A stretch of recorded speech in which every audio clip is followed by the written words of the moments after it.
Nutrition यानी कि पोषण। तो क्या होता है न्यूट्रिशन, इसके हम सारे के सारे एमसीक्यू लगाएंगे। तो जो हमारा फर्स्ट क्वेश्चन है वो होगा मुख्य पोषक तत्व। ठीक है, तो न्यूट्रिशन के बारे में हम आज कंप्लीटली पढ़ लेंगे। ओके, और जो भी रह जाएगा वो हम कल की क्लास में देख लेंगे। ठीक है, तो चलिए सबसे पहला क्वेश्चन हम देखते हैं यहाँ पर कि क्या है। तो मुख्य पोषक तत्व का उदाहरण कौन सा है, फर्स्ट क्वेश्चन है हमारा न्यूट्रिशन का। तो इसका आंसर आपको बताना है। आपके सामने 4 ऑप्शन मैंने रख दिए। तो इसका विटामिन नहीं होगा, रेशे नहीं होगा, यानी कि उपरोक्त सभी नहीं होगा, लेकिन आपका जो सही आंसर होगा वो प्रोटीन होगा। ठीक है, प्रोटीन क्या है, मुख्य पोषक तत्व है। और अगला क्वेश्चन रहेगा हमारा इसमें सूक्ष्म पोषक तत्व, जो कि माइक्रोन्यूट्रिएंट होते हैं। ठीक है, और इनकी हमारे शरीर को कम आवश्यकता होती है। तो जैसे कि इसमें प्रोटीन, वसा, विटामिन, इनमें से सूक्ष्म आपको बताना है। तो प्रोटीन मैक्रो है, और जो फैट है हमारा वो भी मैक्रो है। ठीक है, तो दोनों हो नहीं सकते। तो 3 इसका राइट आंसर है, यानी कि विटामिन। विटामिन माइक्रो में आता है। ठीक है, जिनकी जरूरत हमें कम होती है बॉडी के लिए। ओके, थर्ड क्वेश्चन हमारा आपके सामने है कि विटामिन की खोज किसने की थी। सबसे सरल, सबसे इजी क्वेश्चन। ठीक है, तो बताइए जल्दी से कि विटामिन की खोज किसने की थी। रॉबर्ट हुक ने, रॉबर्ट ब्राउन ने, कैसिमिर फंक ने, या उपरोक्त सभी। 4 ऑप्शन आपके सामने। ठीक है, तो इसका 3 आंसर सही होगा, बाकी सब गलत होंगे। ठीक है, तो कैसिमिर फंक ने 1912 में इसकी खोज की थी। ठीक है, चलिए अगला क्वेश्चन रहेगा हमारा, विटामिन ए की कमी से होने वाली बीमारी कौन सी है। यदि विटामिन ए की किसी की बॉडी के अंदर कमी हो जाती है तो कौन सा रोग होता है। विटामिन ए की कमी से कौन सा रोग होता है किसी भी पर्सन को। तो विटामिन ए की कमी से बेरी रोग कभी नहीं होगा, एनीमिया कभी नहीं होगा, और इसमें उपरोक्त सभी नहीं होगा, लेकिन रतौंधी जो है, जिसको हम नेक्टोलोपिया के नाम से जानते हैं। ठीक है, इसमें हमको रात में दिखाई नहीं देता। ठीक है, तो इसका 3 इसका राइट आंसर। अगला क्वेश्चन है हमारा यहाँ पर कि विटामिन D2 का रासायनिक नाम क्या है। विटामिन D2 का रासायनिक नाम क्या है।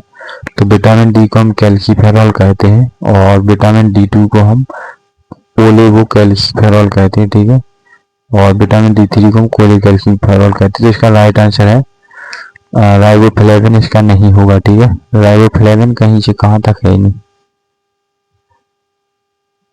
तो इन 4 में से एक आंसर आपको बताना है। तो कोलेकैल्सीफेरॉल एक विटामिन D3 को कहा जाता है। विटामिन D3 को कोलेकैल्सीफेरॉल और ओलिगोकैल्सीफेरॉल विटामिन D2 को कहा जाता है। ठीक है, तो 3 इज द राइट आंसर इसका। चलिए सेशन को एक बार शेयर कर दीजिए प्लीज। वह रोग जिससे बच्चों के पैर टेढ़े मेढ़े और कमजोर हो जाते हैं। ठीक है, वह रोग डिसीज जिससे बच्चों के पैर टेढ़े मेढ़े और कमजोर हो जाते हैं। तो कौन सा है जो बच्चों में होता है अधिकतर। तो ऑस्टियोमलेशिया ये लोगों में होता है बड़े बड़े, और रिकेट्स घातक एनीमिया, और ये भी बच्चों में होता है एनीमिया, और बेरी रोग तो ये नहीं है, लेकिन इसका राइट आंसर है रिकेट्स। ठीक है, बच्चों में होता है 4 से 5 साल की उम्र में, और के हाथ पैर टेढ़े हो जाते हैं। ठीक है, अगला क्वेश्चन रहेगा हमारा कि वह विटामिन जिससे हमारे शरीर की त्वचा सुंदर और चमकीली बनी रहती है। बताइए ऐसा कौन सा विटामिन है जिससे हमारे शरीर की जो त्वचा है वो चमकीली और सुंदर बनी रहती है। तो इसके लिए आपको बताना है। 4 ऑप्शन आपके सामने, vitamin A, B, D, E, सारे के सारे आपके सामने। ठीक है, एक आंसर आपको देना है। तो ए होगा नहीं कभी, और विटामिन बी नहीं होगा जो कि बेरी रोग के लिए, और डी नहीं होगा, लेकिन ई होगा। ठीक है, जो टोकोफेरॉल के नाम से जानते हैं विटामिन ई को। ठीक है, कौन सा विटामिन हमारे शरीर में चोट लग जाने पर रक्त का थक्का बनाने में मदद करता है। बताइए कौन सा विटामिन हमारे शरीर में चोट लग जाने पर रक्त का थक्का बनाने में मदद करता है। तो यहाँ पर विटामिन ए और डी दोनों,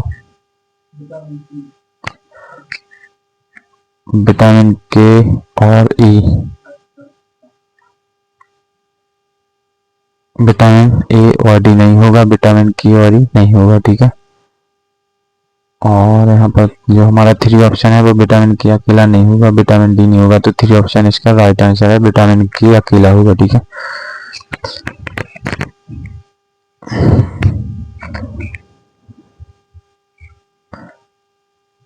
तो 3 इज द राइट आंसर इसका। चलिए अगली स्लाइड पे हमारा क्वेश्चन रहेगा कि भूलने की बीमारी कौन से रोग से होती है। ठीक है, जो भूलने की बीमारी है वो कौन से रोग का लक्षण है।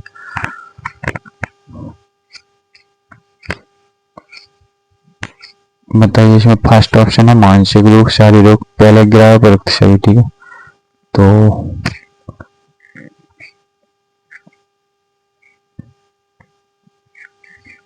इसमें से जो फर्स्ट ऑप्शन है मानसिक रोग ये नहीं होगा, और शारीरिक रोग बिल्कुल नहीं होगा हमारा, और उपरोक्त सभी बिल्कुल नहीं होगा। ठीक है, लेकिन इसमें से पहले ग्रह जो हमारा भूलने की बीमारी के कई लक्षण बताता है। ठीक है,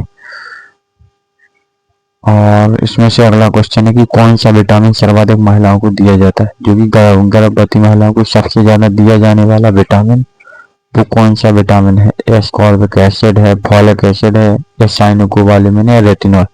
तो 4 विटामिनों के नाम आपके सामने है, एक में से आपको किसी का एक का अंतर बताना है। ठीक है, तो इसमें से आपका एस्कॉर्बिक एसिड नहीं होगा, ना ही रेटिनॉल होगा। ठीक है, ना ही साइनोकोबालामिन होगा। आपका जो आंसर होगा वो फॉलिक एसिड होगा, अधिकतर गर्भवती महिलाओं को दिया जाता है। ठीक है,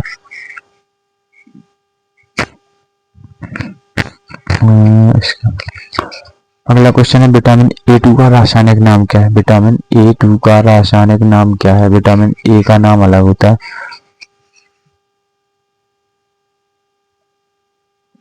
विटामिन A2 का रासायनिक नाम क्या है बताइए। तो रेटिनॉल नहीं, डिहाइड्रोक्सी रेटिनॉल, या फिर दोनों, इनमें से कोई नहीं। तो इसका आपका राइट आंसर होगा 2। ठीक है, डिहाइड्रोक्सी रेटिनॉल, इसको हम A2 के नाम से जानते हैं, और विटामिन A1 को हम रेटिनॉल के नाम से जानते हैं। अगला क्वेश्चन है कौन सी विटामिन की कमी से मसूड़ों में खून आने लगता है। ठीक है, तो इसमें से आपके सामने 4 ऑप्शन है, vitamin D, vitamin E, vitamin A, vitamin C. तो इसमें से आपको जो आंसर बताना है एक बताना है। ठीक है, तो इसका राइट आंसर होगा विटामिन सी। ठीक है, इसकी कमी हो जाती है तो हमारे मसूड़े कमजोर हो जाते हैं। ठीक है, उनसे रक्त आने लगता है। ठीक, हमारे सारे के सारे क्वेश्चन यहाँ पर सॉल्व हो गए, और इससे आगे के जो भी क्वेश्चन छूट गए वो कल होंगे। ठीक है, तो जल्दी से जल्दी सेशन को शेयर और सब्सक्राइब कर दीजिए।